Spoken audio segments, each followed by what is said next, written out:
Bonjour à toutes et à tous, je m'appelle Saïkoup et je travaille dans le domaine de la data depuis plus de 13 ans. Pour continuer à étayer notre carte mentale autour du data management, je vous propose d'évoquer dans cette vidéo le domaine Master Data Management. Ce domaine est plus connu sous son acronyme, le MDM. Prenons un cas d'usage simple, nos études post-bac. L'administration dispose de la liste des élèves ainsi que votre RIB si c'est une école payante. Il en est de même pour les professeurs qui ont la liste des élèves, mais également leurs notes. Puis, il y a également le bureau des étudiants qui dispose de la liste des élèves. Quand je faisais mes études, ma binôme s'appelait Séverine, différent donc du prénom courant Séverine. D'après vous, est-ce que tout le monde a pris le soin de bien saisir son prénom?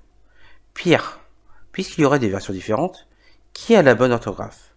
Et enfin, combien y a-t-il de chances que lorsque la bonne orthographe ait été trouvée, tous les responsables mettent leurs données à jour et en même temps? Autant de problèmes en perspective. À présent, imaginons une liste des élèves partagée par tous. Chaque responsable pourrait avoir en complément de cette liste les données qui lui sont propres. Ceci permettrait que si le prénom change, il y ait un impact sur tous les systèmes de manière automatique. Ce fonctionnement est celui d'un MDM. En effet, un MDM est une base de données référentielle partagée par tous. L'idée est de déterminer le Golden Encode, l'enregistrement reflétant la vérité sur la donnée. Le MDM concerne principalement deux types de données, les catalogues produits, ce qu'on appelle les PIM, et les données clients, ce qu'on appelle les RCU. Vous avez certainement entendu parler de détournement dans les magasins. J'en retiens un qui consistait au fait que lorsqu'une femme passait en caisse, des articles comme des télés changeaient de prix pendant quelques secondes. Son mari n'était autre que le directeur du magasin qui impactait le référentiel du produit au bon moment. Ayant tous les droits, il outrepassait tous les processus de validation qui étaient mis en place.